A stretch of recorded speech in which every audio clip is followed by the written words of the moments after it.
Militan Republik Rakyat Donetsk atau DPR dan Angkatan Bersenjata Rusia merilis rekaman yang memperlihatkan efektivitas penggunaan drone dalam melibas posisi pasukan Ukraina.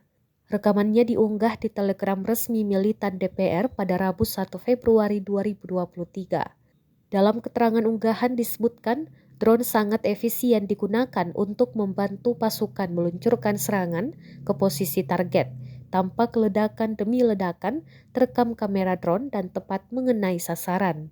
Lagi-lagi, berkat bantuan drone disebut serangan dianggap tepat mengenai target. Selain drone, pasukan Rusia disebut sangat membutuhkan teropong digital dan optik atau peralatan pencitraan termal berkualitas tinggi, termasuk parabola yang menjadi elemen sangat penting. Jika tersedia di setiap unit memungkinkan untuk mentransfer materi foto dan video dari drone secara online. Pengumpulan seketika dari data semacam itu memberikan penilaian situasi pertempuran yang paling akurat. Jelas keterangan unggahan.